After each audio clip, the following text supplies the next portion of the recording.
बिस्मिल्लाहिर्रहमानिर्रहीम। अस्सलाम वालेकुम नाज़रीन, आप देख रहे हैं 92@8 विद सादिया अफसाल। नाज़रीन, कल जो पाकिस्तान के लिए एक बहुत बड़ी खबर थी जिसने भारत के अंदर भी खलबली मचा दी कि कुलभूषण यादव जो कि भारतीय एजेंट है उसको सजाए मौत सुनाई गई। और आज हम देख रहे हैं जिस अंदाज में वहाँ से रिएक्शन आ रहा है, जिस तरीके से बयानात आ रहे हैं, पाकिस्तान को धमकियाँ दी जा रही हैं और यहाँ तक बात की जा रही है कि अगर कुलभूषण को फांसी दी गई तो हम पाकिस्तान के टुकड़े कर देंगे, ये भी बयान आया है। और किसी भी हद तक जाएंगे कुलभूषण को बचाने के लिए, ये तमाम चीज़ें चल रही हैं। अगर हम यहाँ की बात करें तो सरताज अजीज साहब ने कल ही कह दिया था कि भारत का क्या रिएक्शन आता है इस सज़ा को सुनने के बाद, क्या रद्द-ए-अमल आता है, हम अभी कुछ नहीं कह सकते, कबल अज़ वक्त होगा। लेकिन मुख्तलिफ सियासतदानों के जहाँ ये बयान आए हैं कि जी बहुत खुशाइंद इक़दाम है और बहुत अरसे से इस फैसले का इंतज़ार किया जा रहा था, वहीं पर आज कौमी असम्बली में कायदे हिज़्ब इख्तिलाफ़ हैं खुर्शीद शाह साहब, उन्होंने ये बात कर दी है कि कुलभूषण की सज़ाए मौत के फैसले पर पार्लियामेंट को एतमाद में नहीं लिया गया। तो इस वक्त इस बयान का क्या मकसद है, जब एक तरफ हमें ये बताया जाता है कि तमाम कानूनी तकाजे जो हैं वो पूरे किए गए हैं और उसके बाद एविडेंस को सामने रखते हुए उसका जो मजिस्ट्रेट के सामने खुद का एतराफ़ी बयान है उस चीज़ को सामने रखते हुए फील्ड जनरल कोर्ट मार्शल ने ये सज़ा सुनाई है। पहले आपको हम दिखाते हैं कि भारत से जो आवाज़ें उठ रही हैं उसमें से कुछ आवाज़ें जो उनकी वज़ीर ख़ारजा सुषमा स्वराज ने क्या कहा है कुलभूषण यादव की इस सज़ा को सुनने के बाद, वो देखिएगा। इसको बचाने के लिए जो भी करना पड़ेगा आउट ऑफ द वे जाके हम लोग करेंगे। और मैं आपको ये बता दूं, जिस दिन से ये घटना घटी है तब से लेकर लगातार मैं उनके लोगों के संपर्क में हूँ, उनके माता पिता के संपर्क में हूँ। 3 बार उन्हें यहाँ मिल चुकी हूँ, कम से कम 6 बार उनसे फोन पे बात कर चुकी हूँ। और अभी इस घटना से पहले कोई संयोग था, पिछले मंगलवार भी, सोमवार और मंगलवार दोनों दिन मैं उनसे यहाँ मिली हूँ। इसलिए हम लोग बिल्कुल संपर्क में हैं। ये विषय पूरे, अब वो केवल अपने माता पिता का बेटा नहीं है, वो पूरे हिंदुस्तान का बेटा है। और हिंदुस्तान के इस बेटे को बचाने के लिए सुप्रीम कोर्ट की अपील या अच्छा वकील खड़ा करना तो बहुत छोटी बात है भाईजान। हम लोग प्रेसिडेंट तक भी जो बात करनी वो भी करेंगे और किसी न किसी तरह से इस जादव को बचाने का काम। सुषमा स्वराज क्या कहती हैं वो आपने सुना कि कुलभूषण हमारा बेटा है, वो सिर्फ अपने माँ बाप का नहीं पूरे भारत का बेटा है और उसको बचाने के लिए हम किसी भी हद तक जाएंगे। और इसी किस्म की आवाज़ जो है वो राजनाथ सिंह जो कि उनके वजीर दाखिला हैं, उन्होंने भी एक बयान में उठाई है। वो क्या कहते हैं वो भी सुनिए। कुलभूषण जाधव को जिस तरीके से फांसी दी गई है, तो फांसी का आदेश क्या है, फांसी दिए जाने का आदेश किया गया है। फांसी दिए जाने का जो फैसला लिया गया है उसको लेकर सदन ही नहीं बल्कि सारा देश, अध्यक्ष महोदय, उससे चिंतित है। जहां तक कुलभूषण जाधव का प्रश्न है, जैसा सभी सम्मानित सदस्यों ने बतलाया कि वह इंडियन नेवी के एक रिटायर्ड ऑफिसर हैं और उसके बाद चाबहार ईरान में वो एक छोटा मोटा बिजनेस करते थे और स्थानीय ईरानी सिटीजन उनका वह पार्टनर भी था और उस बिजनेस के सिलसिले में ही वो तेहरान और चाबहार अक्सर आया जाया करते थे। मार्च 2016 में अध्यक्ष महोदय पाकिस्तान की सिक्योरिटी एजेंसीज के द्वारा उन्हें किडनैप कर लिया गया है और उसे पाकिस्तान मीडिया के समक्ष भारतीय एजेंसीज के स्पाई के रूप में उन्हें प्रस्तुत किया गया। भारतीय हाई कमीशन ने बार बार पाकिस्तान से भी अनुरोध किया था कि हमको काउंसलर एक्सेस दिया जाना चाहिए, लेकिन बार बार भारतीय हाई कमीशन के द्वारा जो है अनुरोध किए जाने के बावजूद काउंसलर एक्सेस जो दी जानी चाहिए थी वह काउंसलर एक्सेस नहीं दी गई है। और सदन को मैं आश्वस्त करना चाहता हूं, चाहे इसके लिए जो भी करना पड़े भारत सरकार वह करेगी और कुलभूषण जाधव के साथ न्याय होगा। अध्यक्ष महोदय, इतना मैं सदन को आश्वस्त करना चाहता हूं। राजनाथ सिंह जो भारतीय वजीर दाखिला हैं, उन्होंने भी यही कहा कि कुलभूषण यादव को बचाने के लिए जो कुछ हमारी हुकूमत कर सकी वो करेंगे। और उनके ही एक अहम बीजेपी के रहनुमा हैं सुब्रमण्यम स्वामी साहब, उन्होंने क्या कहा है, धमकी क्या दी है उन्होंने कि जी पाकिस्तान कुलभूषण को अगर फांसी देता है तो भारत बलूचिस्तान को आज़ाद रियासत के तौर पर तस्लीम करे और अगर फिर भी पाकिस्तान बाज नहीं आता तो अगले मरहले में हम सिंध को भी आज़ाद रियासत के तौर पर तस्लीम करेंगे। तो ये तो बयान तनात का सिलसिला जारी है। एक तरफ कहा जा रहा है कि पाकिस्तान के साथ हमारे जो ताल्लुकात हैं वो मजीद ख़राब हो जाएंगे, पता नहीं पहले कौन सा खुशगवार ताल्लुकात हमारे भारत के साथ चल रहे हैं। दूसरी जानिब अगर हम आपको बताएं कि ये जो इनके स्पाइस का या रॉ के एजेंट्स का यहाँ से गिरफ्तार होना या कुलभूषण यादव का गिरफ्तार होना ये पहला मौका नहीं है। इससे पहले भी इनके कुछ एजेंट्स जो हैं गिरफ्तार किए गए हैं। उसकी थोड़ा सा बैकग्राउंड, थोड़े से नाम चंद एक जो है वो आपके सामने हम रखते हैं। रोहिंद्रा कोशक एक जासूस था। 1985 में से जासूसी के इल्ज़ाम में सज़ाए मौत सुनाई गई थी। उस सज़ाए मौत को बाद में उम्र कैद में तब्दील कर दिया गया था और 2001 में कैद के दौरान ही इसकी डेथ हो गई थी। सुरजीत सिंह 1980 में जासूसी के इल्ज़ाम में पाकिस्तान से गिरफ्तार किया गया था और फिर 2012 में इसे भारत के हवाले कर दिया गया और सुरजीत सिंह ने फिर भारत वापस जाकर एक बार फिर से खुल्लम खुल्ला इतराफ़ किया था कि जी वो रॉ का एजेंट है। राम राज 2004 में जासूसी के लिए पाकिस्तान आया था, लेकिन अगले ही रोज जो है वो पकड़ा गया। 2 साल उस पर भी केस चला था और फिर 6 साल कैद की इसको सजा सुनाई गई थी। कुर्बकश राम जो है सिक्योरिटी फोर्सेस ने इसको 1988 में गिरफ्तार किया था। 2006 में दीगर 18 भारतीय कैदियों के साथ रिहा करके इसको भारत के हवाले कर दिया गया था। फिर सरबजीत सिंह, जिसको हमारे खुफिया इदारों की जानिब से 1990 में कसूर से गिरफ्तार किया गया था। इस पर इल्ज़ाम यही था कि जी 30 अगस्त 1990 को लाहौर में, फैसलाबाद में बम धमाके किए, 10 बेगुनाह शहरी उसमें हमारे जान बाग हुए थे, 66 जो है वो ज़ख्मी हुए थे। इसको अदालत की जानिब से 1991 में सज़ाए मौत की सज़ा सुनाई गई थी, लेकिन ये उसी कैद के दौरान जेल में ही इसका जो है इंतकाल हो गया था। राम प्रकाश एक और जासूस था भारतीय। 1994 में अहम मकामात की फ़ोटोग्राफ़ी के लिए पाकिस्तान में दाखिल हुआ। उसे जून 1997 में सियालकोट से भारत वापस जाते हुए गिरफ्तार किया गया था और अदालत ने इसको 10 साल की कैद की सज़ा भी सुनाई थी, लेकिन उसके बाद 7 जुलाई 2008 को सज़ा के मुकम्मल होने के बाद भारत के हवाले कर दिया गया था। सोराम सिंह एक और जासूस भारतीय 1994 में पाकिस्तान में दाखिल होने की कोशिश पर जो है वो रेंजर्स ने इसको पकड़ा था। 13 साल इसने कैद काटी और 1988 में भारत के हवाले कर दिया गया। बिलोर सिंह 1971 में रॉ के एजेंट की हैसियत से पाकिस्तान आया। 1974 में इसे गिरफ्तार किया गया। अदालत ने 12 साल की सज़ा सुनाई और 1986 में से भारत के हवाले कर दिया गया। और एक और जासूस डैनियल नामी 1993 में बॉर्डर क्रॉस करते हुए इसे गिरफ्तार किया गया था और सज़ा के मुकम्मल होने पर 1997 में भारत के हवाले किया। यानी इसमें ऐसे कुछ जासूस हैं जिनकी यहाँ पर सज़ा मुकम्मल हुई और फिर भारत के हवाले किए गए। सरबजीत सिंह जिसको सज़ाए मौत हुई थी, लेकिन वो अपने सज़ा के दौरान ही कैद काटते हुए जेल में ही उसका इंतकाल हो गया था। तो अहम सवाल फिर से यही है कि ये जो एक बहुत बड़ी अचीवमेंट पाकिस्तान के लिए थी और अभी जब हम उसको सज़ाए मौत सुना चुके हैं, फैसला सामने आ चुका है, तो पाकिस्तान से हमेशा यही कहा जाता है कि आप जो बारहा कहते हैं कि हमारे पास शवाहिद हैं, सबूत हैं भारत की इन्वॉल्वमेंट के यहाँ बलूचिस्तान के अंदर पाकिस्तान में दहशतगर्दी कराने के हवाले से, तो उसको मौसर अंदाज में किस तरीके से टेकअप कर सकते हैं और क्या वो इस एपिसोड के बाद कुलभूषण यादव की गिरफ्तारी के बाद आपने किया या नहीं, और भारत का जो रद्द-ए-अमल सामने आ रहा है, इन तमाम चीज़ों के हवाले से आज के प्रोग्राम में हम बात करेंगे। इम्तियाज़ गुल साहब हमें ज्वाइन कर रहे हैं, सीनियर सहाफ़ी हैं, तज्ज़ियाकार हैं। बहुत शुक्रिया आपकी तशरीफ़ आवरी का। हमें जनरल अमजद शुएब साहब ज्वाइन कर रहे हैं, रिनाउंड एनालिस्ट हैं, आपकी तशरीफ़ आवरी का भी बेहद शुक्रिया। और कुछ और मेहमान भी थोड़ी देर में हमें कराची और लाहौर में ज्वाइन करेंगे। इम्तियाज़ गुल साहब, सबसे पहले जो सवाल जो हर कोई जानना चाहता है कि आपने सज़ाए मौत सुना दी, फैसला कर लिया, फांसी हो भी जाएगी?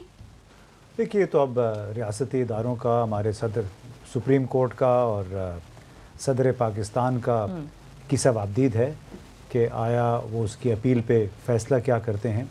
और उसके अलावा भी मेरा ख़्याल है जो बैनुल अक़वामी ताल्लुकात की कुछ तकाज़े होते हैं, कुछ हसासियत होती है, अगर हुकूमत ने उसको भी पेश नज़र रखा तो ज़रूरी नहीं है कि वो फांसी हो, उसके लिए अभी तो इंतज़ार करना पड़ेगा। ज़रूरी नहीं है, अगर बैनुल अक़वामी आप कह रहे हैं कि अगर ताल्लुकात, मैं बैनुल अक़वामी मसलन पाकिस्तान भारत के ताल्लुकात और पाकिस्तान के फिर दूसरे ममालिक, उन ममालिक के साथ ताल्लुकात जो भारत के भी करीब हैं, तो रियासतों के लिए pressure building up on Pakistan. ये प्रेशर की बात मैं नहीं कर रहा, प्रेशर पाकिस्तान को नहीं कबूल करना चाहिए। एक आज़ाद खुद मुख्तार बातमाद कौम के तौर पे पाकिस्तान को प्रेशर नहीं लेना चाहिए, लेकिन बहरहाल इस नौयत के फ़ैसले सोच विचार के बाद किए जाते हैं कि उसके पाकिस्तान के लिए मुमकिन मुज़मरात क्या हो सकते हैं।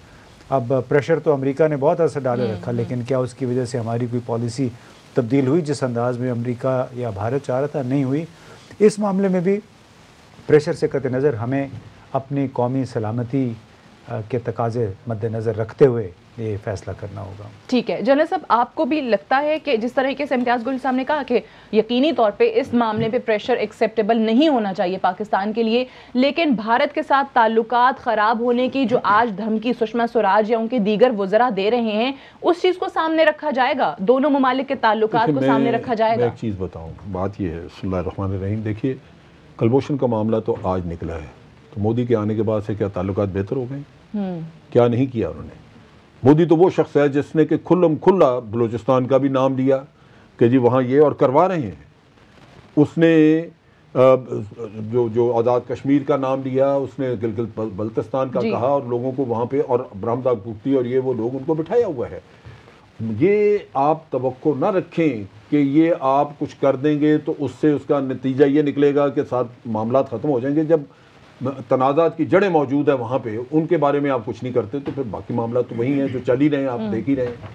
अब मसला ये है कि जहाँ तक कुलभूषण का ताल्लुक था, जब इसको सज़ा अनाउंस हुई, अगर भारत में थोड़ी सी भी समझ की बात होती और ये, तो अपनी गलती को तस्लीम करना ज़्यादा बेहतर था। अगर आप एक चीज़ के ऊपर शर्मसार होने की बजाय आप धमकियाँ देना शुरू कर दें और आप बजाय इसके कि माजरत खा हों कि जी ये वाक़यात हुए हैं इस तरह, और आप ऊपर से ताल्लुकात और इन चीज़ों का आप बताना शुरू करें, तो मैं समझता हूँ फिर तो बड़ी ज़्यादती है कि हम उसको उस अंदाज में ले लें। वो तो आपकी अपनी कौमी गैरत और हमीयत के खिलाफ है। अब चीज़ ये है कि ये वक्त वो है जब आपने इससे पहले डोजियर लोगों को दिए तो उन ममालिक ने उस पर देखना भी गवारा नहीं किया, उनकी बात नहीं की। आज वो उनके हमायती सामने है तो उनके सामने ये खोलनी चाहिए चीजें। ठीक है, तो ये वो वक्त है कि जब आप अपने माथे से वो दाग धो सकते हैं। किसी चीज को खातिर में नहीं लाया जाएगा इस अहम मामले के अंदर, और फांसी लगेगा। एक लीगल प्रोसेस है जो इम्तियाज जिसकी बात कर रहे थे, वो तो रहम की अपील कर सकते हैं, उसमें मैं नहीं कुछ कह सकता, इम्तियाज नहीं, हम नहीं कह सकते। वो एक लीगल प्रोसेस है जो उसका राइट बनता है, वो चलना चाहिए। ठीक है, उसमें क्या होता है वो तो मैं नहीं उसकी बात कर, लेकिन अगर उन चीजों सारी के बाद एक आदमी को सजाए मौत रहती है तो मैं उसकी बात कर रहा हूं। लेकिन उससे पहले जो आज का इंटरवीनिंग पीरियड है, इसमें आपने कुछ काम करना है। पहले अच्छा, मैं आपको जो आप कह रहे हैं कि काम क्या करना है, मैं आपको एक बात मुकम्मल करता हूं। बात यह है कि हमने दहशतगर्दी नहीं की, लेकिन भारत ने अपनी मेहनत से, अपनी कोशिश से, अपने प्रोपेगेंडा से हमें दहशतगर्द दुनिया में बना दिया। अगर हम कर रहे होते 70,000 लोग उधर मरते। अब एक और इल्जाम आपके ऊपर आ रहा है प्रीमेडिटेटेड मर्डर का। अगर आज आप अपने आप को नहीं बचाएंगे और अगर आप खुल के ये सारे किस्सा सामने नहीं लेके आएंगे तो ये दूसरा इल्जाम है जो आपके ऊपर। ठीक है, तो आप जो करें कि ये जो पीरियड है इसमें पाकिस्तान को क्या करना है। एक ब्रेक ले लें, ब्रेक से वापस आएंगे तो इसी सवाल को आगे लेकर चलेंगे, डिस्कशन को यहीं से कंटिन्यू रखेंगे। Stay tuned.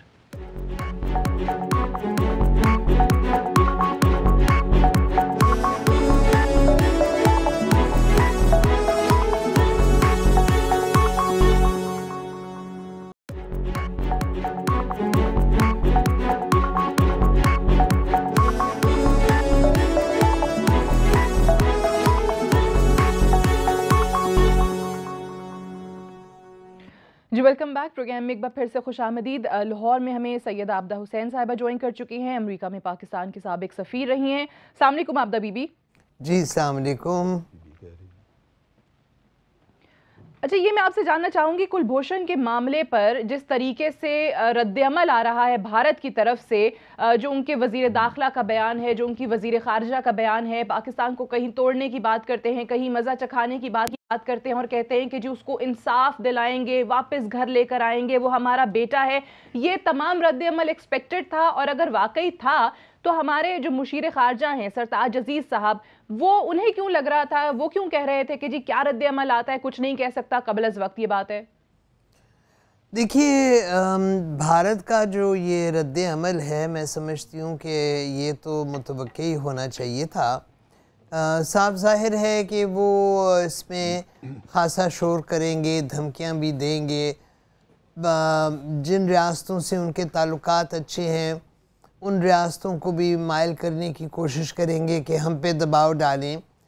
लेकिन ये जितनी भी बात है हम इसको नज़रअंदाज कर सकते हैं और हमें कोई तवज्जो देने की ज़रूरत नहीं, इसलिए कि जो फ़ैसला आया है वो आईनी और कानूनी है जी। और हमें हक पहुंचता है एज अ सॉवरेन स्टेट कि हम अपना फैसला जो ये आया है इस पे अमल करवाएं।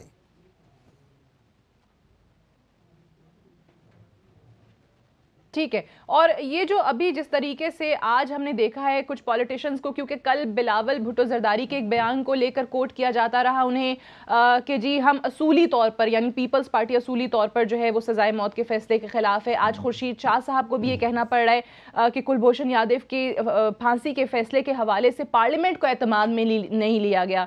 तो आपको लगता है कि इस किस्म की आवाज़ें उठाने से आपका मौक़िफ़ कहीं पर कमज़ोर होता है या उनकी डिमांड दुरुस्त है? देखिए, ये जो क्रिमिनल केसेस होते हैं ये पार्लियामेंट में तो नहीं जाते, तो अदालतों में ही इनका फैसला होता है। जहाँ तक पीपल्स पार्टी का मौक़िफ़ है, पीपल्स पार्टी का भुट्टो साहब के सानिया के बाद उनका हमेशा ये मौक़िफ़ रहा है कि सज़ाए मौत के वो ख़िलाफ़ हैं। आसिफ अली जरदारी 5 साल सदर रहे और उन्होंने किसी भी सज़ाए मौत पे दस्तखत नहीं था किया, तो ये उनका पुराना मौक़िफ़ है। लेकिन इससे मैं नहीं समझती कि कोई हमारी जो सूरत हाल है उस पर फ़र्क पड़ता है या इस फैसले पे उसका कोई असर होता है। ठीक है, इससे कोई फ़र्क नहीं पड़ेगा। इम्तियाज़ गुल साहब, जो हम बात कर रहे थे पहले कि हमें इस दौरान क्या करना है, तो आपको याद होगा कि पिछले ही बरस आई थिंक दिसंबर में गालिबन सरताज अजीज़ साहब की तरफ से ही ये बात आ गई थी सामने कि कुलभूषण के हवाले से हमारे पास इनसफिशेंट एविडेंस है। एक नई कंट्रोवर्सी खड़ी हो गई थी। फिर उसमें उन्होंने मुतल्लिका इदारों के हवाले से बात की थी कि उन्होंने वो डोसियर्स उस तरीके से तैयार नहीं किए जैसे कि होने चाहिए थे, तो मैं ये मुकदमा कैसे लड़ सकता हूँ मौसर अंदाज में। यहाँ पे पाकिस्तान को अब क्या करना है? अब तो आपने फांसी की सज़ा सुना दी उसे। देखिए, हमें गड़े मुर्दे नहीं उखाड़ने चाहिए। जो सरताज साहब ने कहा कह दिया, वो पुरानी बात हो गई। अभी तो ये कि लेकिन वो इसलिए ज़रूरी है क्योंकि आज इंडियन मीडिया उसको कोट कर रहा है कि कुछ अर्सा पहले तो सरताज अजीज़ साहब ये कह रहे थे जी कि वो तो ये कह रहे थे तो फांसी की सज़ा कैसे दे दी। नहीं, उन्होंने तो इससे इनकार भी किया था, मुझे तोड़ मरोड़ के कहा गया है। हमें इस मेरा ख्याल है हमारा चैलेंज इस वक्त ये है कि हमने मौजूदा सूरत हाल से कैसे निमटना है। उसके लिए जिस अंदाज़ में मैं समझता हूँ तो कमज़ोर अंदाज़ में ये केस पहले पेश किया गया गुज़िश्ता साल, जो पहले 7-8 महीने थे, अगर वैसे ही रवैया हमने इख्तियार रखा हमारी हुकूमत ने, तो ज़ाहिर है फिर हमें कोई बहुत ज़्यादा हमारी बात पे यकीन नहीं होगा बैन-अक़वामी लेवल पे। ज़रूरत इस अमर की है कि फ़ौजी और सियासी इदारे मिल के इस हवाले से लाएअमल इख्तियार करें और जितने भी उनको सबूत मिले हैं या जितना जो एतराफ़ात किए हैं कुलभूषण यादव ने, उसकी बुनियाद पे डिप्लोमेसी की जाए, बाहर लोगों को, गैर मुल्की सफ़ीरों को बावर कराया जाए। और वैसे भी इस पे मेरा ख़्याल है कि पाकिस्तान को डिफेंसिव पॉलिसी नहीं इख्तियार करनी चाहिए। एक साहब पकड़े गए हैं, उसने एतराफ़ किया है, उसकी मदद से नेटवर्क्स की निशानदही हुई है और उसको पाकिस्तान आर्मी एक्ट के तहत सज़ा हुई है। इसी तरह बहुत सारी सज़ाएँ भारत ने पाकिस्तानियों को दी होंगी, अमेरिका ने इसराइल के जासूस को सज़ा दी हुई है। जब जासूस का मामला आ जाता है उसमें फिर कौमें फिर रियायत नहीं करती हैं। चाहे कि वो सोचे कि ये हमारे शायद सियासी कौमी सलामती के हक में ना हो, तो हमें इस बात में तो आई थिंक ऐसे भी प्रेसिडेंट्स मौजूद हैं कि अमेरिका और इसराइल के भी अगर कहीं पर लोग पकड़े गए और जासूसी का इल्ज़ाम आया तो आपने दूसरे मुल्क को रीजंस नहीं बताए। अमेरिका ने कई इसराइली जासूसों को सजाएं दी हैं इसलिए कि उन्हें ये ख्याल था कि ये उनकी कौमी सलामती की खिलाफ वर्जी हुई है। तो इस पे मेरा ख्याल है बड़ा मुश्किल फैसला होगा, लेकिन दोनों हमारी सियासी क़यादत, अस्करी क़यादत को मिल के एक लाएअमल इख्तियार करके उस पर फिर डटे रहना चाहिए। ठीक है, तो ये मुश्किल फैसला जनरल साहब फिर किस तरीके से करेंगे? जिसका इम्तियाज़ गुल साहब राइटली सेड के जी आपने शुरू से ही बहुत कमज़ोर अंदाज में इस फैसले को, इस केस को उठाया। इसको मुख्तलिफ इसके पहलू हैं जिन पे गौर करके और उसके लिए एक प्लान आपको बनानी चाहिए। एक तो यही है कि आज आपके पास मौका है कि आप फ़ॉरेन डिप्लोमेट्स को इकट्ठे करें, फ़ॉरेन जर्नलिस्ट को ले लें, आप प्रेस कॉन्फ्रेंसेस करें, उनके सामने शवाहिद रखें। इनके कनेक्शन शुरू होते हैं, मैं जो पुराने तो बहुत हैं, लेकिन मैं जो रिसेंट 2-1 साल आपकी मेमोरी की सारी चीज़ें वो शवाहिद मौजूद हैं, उनके कनेक्शन मौजूद हैं। आर्मी पब्लिक स्कूल बाचा खान यूनिवर्सिटी, सफूरा गोट और सबीन महमूद का कत्ल, इसी तरह ये जो बलूचिस्तान में 2 इंसिडेंट हुए इनके कनेक्शंस और इनकी प्लान्स मौजूद हैं। अच्छा, अब इनके ऊपर अगर आप दुनिया को कायल करें और दिखाएं तो आपको ये सामने आ जाएगा और लोगों को कुछ ना कुछ हकीकत देखनी पड़ेगी। ऐसे नहीं हो सकता, वरना उनका नैरेटिव छाएगा, आप के ऊपर प्रेशर तब आएगा। दूसरी बड़ी इंपॉर्टेंट चीज़ ये है कि जो धमकियां हैं उनका भी नोटिस लेना चाहिए और दुनिया को हमें बताना चाहिए।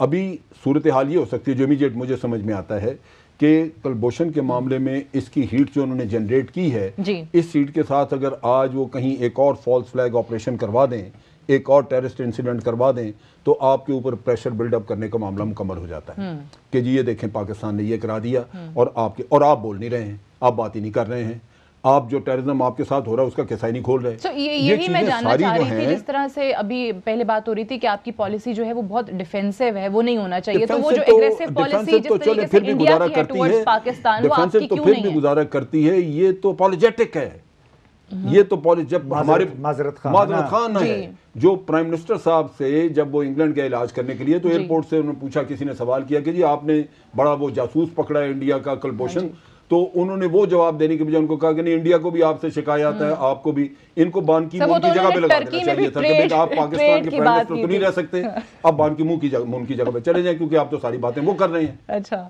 ये हालात सेक्रेटरी जनरल यूनाइटेड नेशन की पोस्ट उधर चले जाते हैं, वहाँ ठीक थे, क्योंकि सुलह सफाई की बातें तो वही। ब्रेक ले लेते हैं, ब्रेक से वापस आते हैं तो फिर इसी डिस्कशन को कंटिन्यू करेंगे कि वो केस जिसको आपको बहुत ज्यादा वावेला करना चाहिए था, जबकि भारत में होता है कि जब शवाहिद भी नहीं होते पाकिस्तान के खिलाफ, लेकिन पाकिस्तान का नाम ले लेकर उनके मीडिया पे उनके हुकूमती वज़रा जो हैं वो आपको जलील और बेइज्जत करने की नाकाम कोशिशें या वो कामयाब किस हद तक हो रही हैं, ये भी हम अपने मेहमानों से जानेंगे। और साथ ही साथ वज़ीर आज़म साहब की क्योंकि बात हुई है, तो एतजाज़ एहसन साहब का भी मुझे वो याद आ गया कि उन्होंने कहा था कि मैं तो इनाम दूंगा, और ब्लाइंड एसोसिएशन के हवाले से उन्होंने बात की थी कि उनको मैं 50,000 रुपए दूंगा जिस दिन वज़ीर आज़म की ज़बान पे कुलभूषण यादव का नाम आ गया। इस पर भी बात करते हैं ब्रेक के बाद।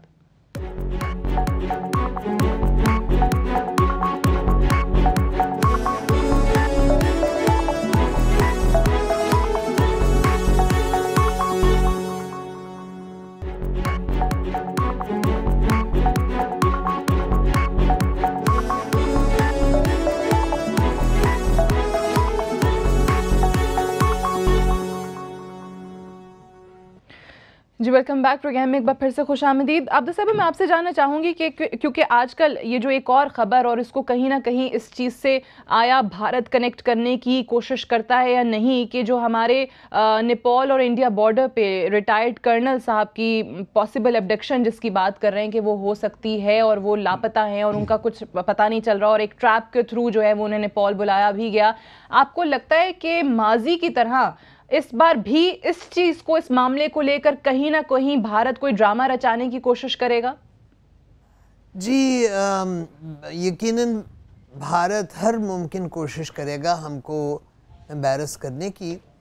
ये जो हमारे कर्नल डिसअपियर हुए हैं, ये मामला तशवीशनाक है, क्योंकि अगर वो पाए जाते हैं भारत के पास तो फिर भारत कोशिश करेगा कि हमें वो उनके ज़रिए से ब्लैकमेल करे। लेकिन हमें बहरहाल भारत की जो भी नकलो हरकत है उसको we should take it in our stride. हमें कोई ख़ास तवज्जो देने की ज़रूरत नहीं है, और एक जो हमने फ़ैसला किया है उसको पाया तकमील तक पहुंचाना अब हमारे लिए बहुत ज़रूरी हो गया है। नहीं तो ये ऐसा होगा, महसूस होगा कि जैसे हमने कोई कमज़ोरी की है, और कमज़ोरी की कतई तौर पे गुंजाइश नहीं।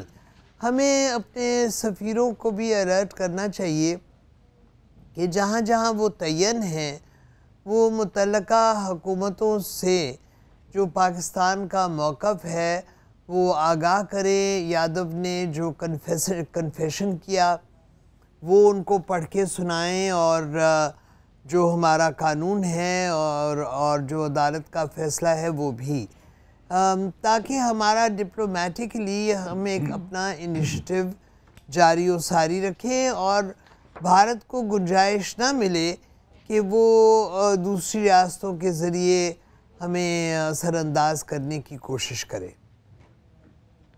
ठीक है, ये जो आपने सुफरा की बात की है, इसके लिए तो आई थिंक ये गिरफ्तारी के बाद भी उनको टास्क किया गया था कि ये करें, लेकिन उस वक्त भी शायद नहीं सुनी गई। लेकिन अब ये जो फांसी का फैसला है, इसके बाद किस तरीके से डिप्लोमेटिक एफर्ट्स को आप ज़्यादा बेहतर अंदाज में, ज़्यादा अच्छे रंग में सामने ला सकते हैं, ये भी देखेंगे। डॉक्टर सगीर साहब हमें कराची से ज्वाइन कर चुके हैं, चेयरमैन है पाक सरजमीन पार्टी के। डॉक्टर साहब, आपको भी खुशामदीद कहते हैं। ये जो कुलभूषण यादव वाला मामला है, इस पर अभी हमारे मेहमान बात कर रहे थे कि शुरू से ही इसको बहुत कमज़ोर तरीके से पाकिस्तान की हुकूमत ने उठाया। एक बहुत बड़ी अचीवमेंट थी, एक बहुत बड़ी, आप इससे पाकिस्तान जो मौक़िफ़ हमेशा से इख्तियार किए रखे हुए था कि भारत का चेहरा बेनकाब करना है, वो अपॉर्चुनिटी थी। अब इसको जब सजाए मौत सुना दी गई है, क्या चीज़ें आपको लगता है कि हमारी हुकूमत के अंडर कंसिडरेशन होनी चाहिए जो कि नहीं है इस वक्त? देखिए, डेफिनेटली बहुत सारी चीज़ें जिसका यहाँ जिक्र भी किया जा रहा है और यकीनन अंडर कंसिडरेशन भी होगी। ख़ास तौर पे आज सुषमा स्वराज साहिबा का जो बयान आया कि भारत उसके लिए हर सतह तक जाएगा, और जिस तरह अभी मैं सुन रहा था कि जो हमारे रिटायर्ड कर्नल हैं हबीब साहब, उनकी एब्डक्शन हुई, तो ये सारी चीज़ें ऐसी हैं जिसके रिपरकशन, जिसके कंसिक्वेंसेस डेफिनेटली हुकूमत के जहन में होने चाहिए। लेकिन डेफिनेटली हमें इस तमाम मामले में इंडिया की दहशतगर्दी को सामने रखना है।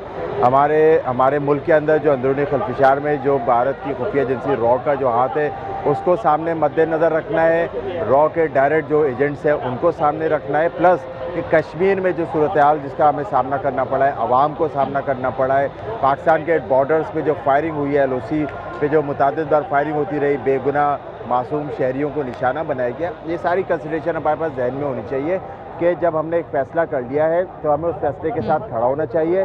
और जिस तरह ये फैसला बहुत पहले आ जाना चाहिए था, भारत को बहुत पहले ये मुंह तोड़ जवाब चले जाना चाहिए था कि हम अपने अंदरूनी मामलात में किसी भी किस्म की बैरूनी मुदाखलत को हरगिज़ बर्दाश्त नहीं करेंगे। और जब आपने एक फ़ैसला कर लिया है तो आप एक उस पर हमें डटना चाहिए, और हमें डटकर पूरी कौम को, अपनी फ़ौज को और पूरी अपनी स्पिरिट को सामने रखना चाहिए कि हमारी सॉलिडारिटी, हमारा जो मुंतज़िम रहना है, हमारा जो मुत्तहद रहना है, वो पूरी दुनिया के लिए एक मैसेज होना चाहिए। और ऐसे तमाम दहशतगर्दी करने वाले जितने भी हेड्स हैं, जितने भी इसके सरगना हैं, जितने भी लोग इसके पीछे, उन सबको एक मुंह तोड़ मैसेज जाना चाहिए हमारा।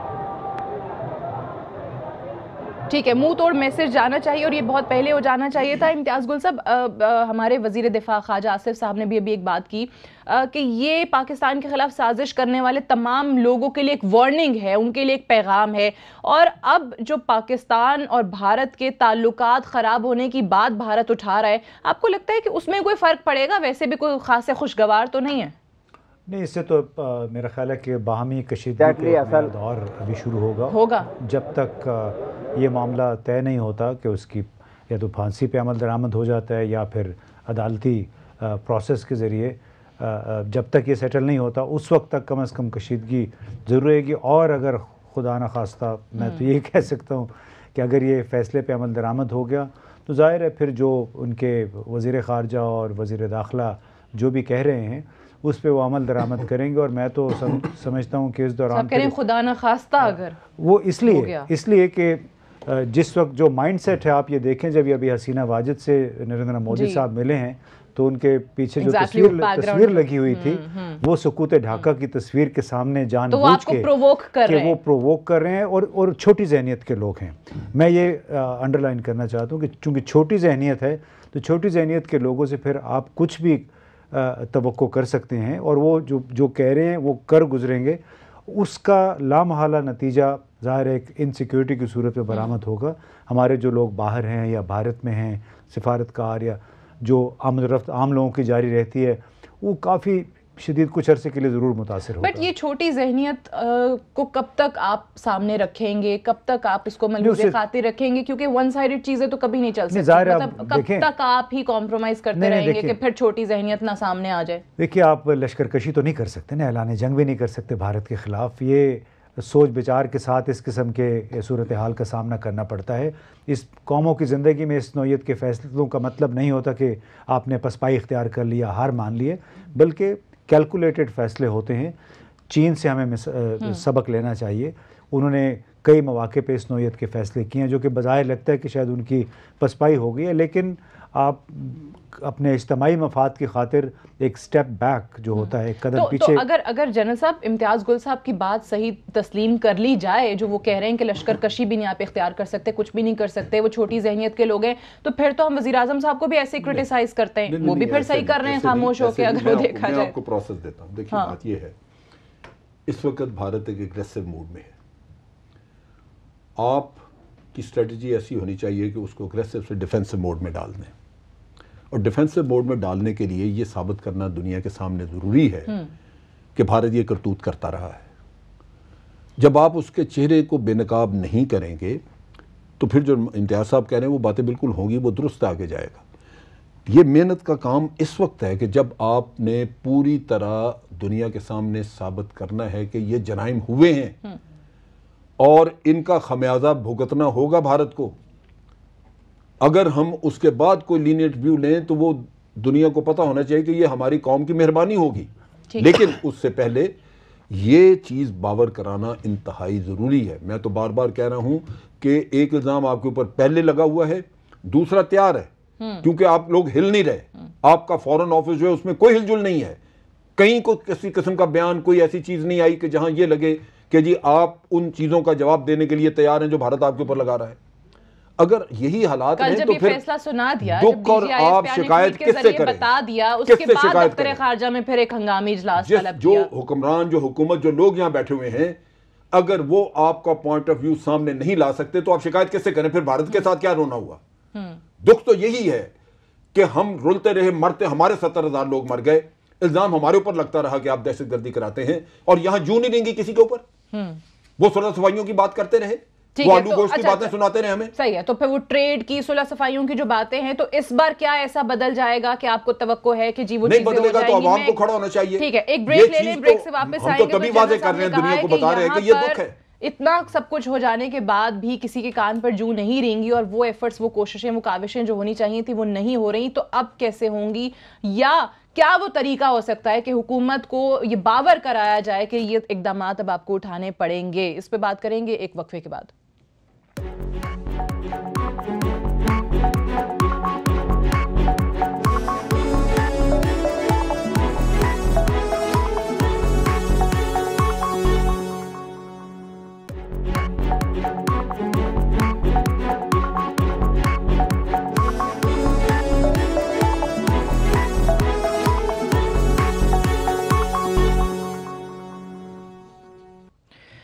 जी वेलकम बैक प्रोग्राम में एक बार फिर से खुशामदीद। आबदा बीबी, आपसे मैं जानना चाहूँगी कि इस वाक़े के बाद जिस अंदाज में तमाम बयानात हमारे सामने आ रहे हैं कि जी हमारे पास शवाहिद मौजूद हैं, एतराफ़ी बयानात उसका मौजूद है, वो 6 मिनट की एक वीडियो भी दिखाई गई थी, ये भी बताया जाता है कि जी कानूनी तकाज़े पूरे हुए हैं, मुल्क का एक कानून है और उसी के तहत ये तमाम फ़ैसले किए गए हैं, हम एक आज़ाद खुद मुख्तार रियासत है, तमाम चीज़ें अपनी जगह। लेकिन जो बात जनरल साहब और इम्तियाज़ साहब यहाँ पे कर रहे थे कि अगर वो एफर्ट्स आप नहीं करेंगे, जिस हवाले से आप बहुत अरसे से बात कर रहे हैं कि भारत यहाँ दहशतगर्दी कराता है, भारत ऐसे ओछे हथकंडे इस्तेमाल करता है, वो खामोशी अगर रहेगी तो फिर किस तरीके से आप अपना मौक़िफ़ बयान कर सकेंगे? फिर आपकी इस बड़ी अचीवमेंट के बावजूद भी आपकी नहीं सुनी जाएगी।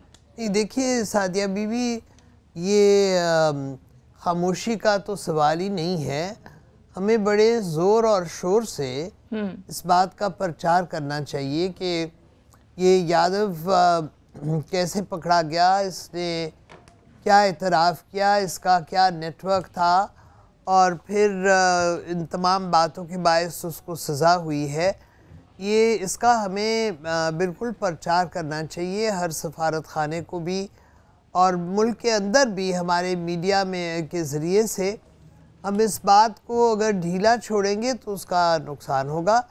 सो हमें तज़किरा जारी और सारी रखना चाहिए, और जो उसकी कन्फेशनल स्टेटमेंट है बिलखुसूस वो हमें उसको प्रिंट मीडिया में बड़ा ग्राफिकली डिस्प्ले करना चाहिए है, ताकि मुल्क में अंदरून भी और बैरून, आपको पता है जो अंदर बात होती है फिर वो बाहर ज़रूर जाती है, तो बैरून रास्तों को भी अंदाज़ा हो कि ये पाकिस्तान के लिए एक बहुत बड़ी बायस तकलीफ़ था, और पाकिस्तान की एजेंसीज़ ने बड़ी हिम्मत करके और इसको धरा और इसने सारी बात जो थी वो उगल दी। तो अब तो पाकिस्तान की अदालत के पास सिर्फ एक ही रास्ता था कि वो ये सज़ा सुनाएं जो कि उन्हें सुनाई है, और इस पे अमल दरामद अब करना ये हमारे लिए इंतहाई ज़रूरी है, ये साबित करने के लिए कि हम एक मजबूत रियासत हैं, हम ख़ुद मुख्तार रियासत हैं और हम अपने मफादात की पैरवी करना जानते और समझते हैं। और फिर जो टेररिस्ट एक्टिविटी बर्पा की जाती रही है हिंदुस्तान की जानिब से, उम्मीद हम कर सकते हैं कि उसमें कमी आएगी। ठीक है डॉक्टर साहब, आपको भी उम्मीद है कि इसको भारत एक वार्निंग के तौर पे, एक मैसेज के तौर पे देखेगा, क्योंकि अभी तक जो रद्द अमल है, अभी तक जो बयानात हैं वो तो आपको मजीद धमकियां दे रहे हैं कि जी ताल्लुकात ख़राब हो जाएंगे, हम सिंध को भी आज़ाद रियासत तस्लीम करेंगे, हम पता नहीं क्या कुछ करेंगे, पाकिस्तान तोड़ने की धमकियां आ रही हैं। अजमल कसाब वाला जब वाक़या हुआ था तो उसमें पाकिस्तान की तरफ से उस अंदाज में कोई ज़्यादा शोर नहीं मचाया गया था। हमारा मौक़िफ़ यही था कि अगर आपके पास शवाहिद हैं तो आप कार्रवाई करें और भारतीय कानून के ख़िलाफ़ अगर आप उसको सज़ा देना चाहते हैं तो दें। हमारा उस तरह से मौक़िफ़ नहीं सामने आया था ये जिस तरीके से भारत का आ रहा है कि हमने वावेला करना शुरू कर दिया और हमने कहा कि पाकिस्तान जो है वो गलत कर रहा है और गैर कानूनी काम कर दिया, इंसाफ के तकाजे पूरे नहीं किए। यहाँ पे आप क्या देखते हैं कि ये शवाहिद जो हमारे पास हैं कुलभूषण यादव के ख़िलाफ़, उनको सामने लाना चाहिए, मंजर आम पर लाना चाहिए और फिर उसको बैनुल अक़वामी फोरम्स पर हम शेयर करें? देखें जी, जहाँ तक बात है भारत की धमकियों की और गिदर भपकियों की, तो देखें ये तो ऐसा सिनारियो है कि भारत यही सब कुछ करता है, करता रहेगा और करता रहा है, ठीक है ना। तो एक तो इस पर मनसूल कौम पाकिस्तानियों को, पाकिस्तान को क्लियर हो जाना चाहिए। फ़र्क ये होता है कभी वो बोल नहीं रहे होते और कभी इसी तरह खुलकर आ जाते हैं सामने और अपने अज़ाइम के, मकरू अज़ाइम का बरमला इजहार करने लगते हैं। तो पाकिस्तान को तो अपनी स्टेट को देखना चाहिए, पाकिस्तान को अपनी आवाम को देखना चाहिए कि पाकिस्तान को फ़ायदा किस चीज़ में। पाकिस्तान का फ़ायदा दहशतगर्दी का खला कमाने में, पाकिस्तान का फ़ायदा इस किस्म की जो सरगर्मियाँ हैं रॉ की, उसकी बेखुनी में है। तो इसमें पाकिस्तान को पीछे नहीं हटना चाहिए। वो इस किस्म के तमाम हरबे इस्तेमाल करेंगे। हमें बाइसियत मुल्क, हमें बाइसियत एक रियासत, एक आज़ाद रियासत, एक आज़ाद कौम खड़े होना चाहिए और हर फर्द जो हमारी इस्तेहकाम के साथ, हमारी आज़ादी के साथ, हमारी सालमियत के साथ खेले, उसको इसी तरह से हमें इबरत का निशान बनाने की ज़रूरत है। वरना हर टॉम डिक एंड हैरी आपकी सालमियत से खेलेगा, आपकी आज़ादी से खेलेगा और फिर आप कौम नहीं रह जाएंगे, फिर आप एक आज़ाद मुल्क नहीं रह जाएंगे, फिर जिसकी जो मर्जी आएगी वो करेगा। पाकिस्तान के पास एक अच्छा मौका है, अपने मौक़िफ़ को इंडोर्स करे, अपने मौक़िफ़, अपने स्टांस पे स्टैंड ले और भरपूर तौर पे हमें एक बाइसियत, एक आज़ाद मुल्क, एक आज़ाद कौम, पूरी दुनिया को मैसेज देने की ज़रूरत है कि हम अपने अंदरूनी मामलात में, अपने अंदरूनी जो भी हमारी चीज़ें हैं उसके अंदर हम बैरूनी मुदाखलत नहीं चाहते। दहशतगर्दी के लिए हमारे पास ज़ीरो टॉलरेंस है और इस किस्म के जितने भी एजेंट्स हैं उनको फौरी तौर पे अपनी तमाम कार्रवाइयों को समेट लेना चाहिए और पाकिस्तान से उनका बोरिया बिस्तर गोल होना चाहिए। बिल्कुल क्लियर स्टैंड की ज़रूरत है। यही क्लियर स्टैंड जो है वो पाकिस्तान की हुकूमत को अपनाना होगा, अपने मौक़िफ़ पर डटना होगा। इम्तियाज़ गुल साहब, ये जो अभी हम बात कर रहे थे कि जो रिटायर्ड कर्नल जो हैं वो डिसअपेयर हैं, उनका कुछ मालूम नहीं है, तो कल से इस फांसी की सज़ा के बाद से बड़े लोगों को बर्लिन ब्रिज भी याद आ रहा है, मूवीज़ में भी दिखाते एक्सचेंज ऑफ स्पाइस, कुछ ऐसी सूरत हाल भी बन सकती है? नहीं देखें जी, तो ये इन दोनों का मुवाजना नहीं किया जा सकता है। कुलभूषण यादव एक हाजिर सर्विस नेवी का अफसर बताया जाता है वो और जो नहीं मानते वो रिटायर्ड कहते हैं जी, वो भले वो कहें, लेकिन अगर हमारे हुकाम कहते हैं तो वो ठीक कहते होंगे। उन्होंने इन्वेस्टिगेशन, इंटेरोगेशन के ज़रिए पता चला दिया होगा। कर्नल साहब हमारे जो गए हैं, पता नहीं भोलपन में चले गए, मैं बेवकूफ़ी कहूँगा, काफ़ी बेवकूफ़ी उन्होंने की कि इस तरह वेबसाइट पे कोई किसी को नहीं बताता कि हम आपको इतनी तनख्वाह देंगे, आप आ जाएं। तो हमें तो ये बताया जा रहा है कि इस तरह उनको बिजनेस क्लास तो अगर इस किस्म की बात है तो उससे मेरा ख्याल है कि उनसे कोई बेवकूफ़ इंसान नहीं हो सकता। ख़ास तौर पर जो कहा जाए कि वह इंटेलिजेंस इदारे में रह चुका है, तो मैं नहीं समझता कि उनको ये काम करना चाहिए था। और उस मेरा ख्याल है इस अमल की सज़ा भी उसको गालिबन इसी तरह मिल जाएगी अगर सिर्फ उसकी खातिर एक उसूली मौक़िफ़ पाकिस्तान ने, जो कि अपना एक इज्तिमाई मौक़िफ़ है, उसको कुर्बान कर दिया। तो जो मर्जी हो जाए, इस पे नहीं कॉम्प्रोमाइज़ आप कर सकते, वो फिर पाकिस्तान की क़यादत को माफ़ नहीं करेगा मेरा ख्याल। ठीक है जनरल साहब, मैं बिल्कुल ये इम्तियाज़ बिल्कुल दुरुस्त बात कर रहे हैं कि आपके पास एक बिल्कुल सॉलिड जायज़ केस है, सही है, आप किसी की हमाकत के लिए उसको कुर्बान नहीं कर सकते। ये एक नेशनल सिक्योरिटी का मसला है, वो एक इंडिविजुअल की अपनी कार, उसके लिए और कोशिशें बहुत की जा सकती हैं, उसका मुकदमा लड़ा जा सकता है, जैसे जिन हालात में उसको पकड़ा गया वो सारे सबूत हम सामने रख सकते हैं, सब कुछ हो सकता है, लेकिन उसका इसके साथ लिंकेज रखना वो कबूल नहीं हो सकता कि कुलभूषण वाले केस से उसकी लिंकेज जोड़ी जाए। वो मेरा ख्याल है किसी को भी कबूल नहीं करना चाहिए, वो मुनासिब नहीं होगा। ठीक है, और लास्टली मुझे ये भी बता दीजिए कि आपने, इम्तियाज़ साहब ने, आबदा बीबी ने, डॉक्टर साहब ने जितनी बातें की हैं, जो हुकूमत से तवक्कुआत लगाई हैं, वो पूरी हो जाएंगी? पैनमा का फैसला आने दें, मुझे लगता है कि शायद पिछले 4 साल की तारीख बताती है, पिछले 4 साल की तारीख बताती है कि कोई ऐसी चीज पूरी नहीं हुई, लेकिन दुआ यही करते हैं कि शायद आज कोई कोशिश करे और हो जाए, क्योंकि ये हमारी अपनी दुआ करते रहनी चाहिए, कोई भी घड़ी कबूलियत की घड़ी हो सकती है। बहुत शुक्रिया जनरल साहब, इम्तियाज़ गुल साहब, आबदा बीबी का भी बहुत शुक्रिया, और डॉक्टर सगीर साहब का भी, उन्होंने हमें कराची से ज्वाइन किया। That's all for tonight, I will see you tomorrow इंशाल्लाह। इजाज़त दीजिए, खुदा हाफिज़।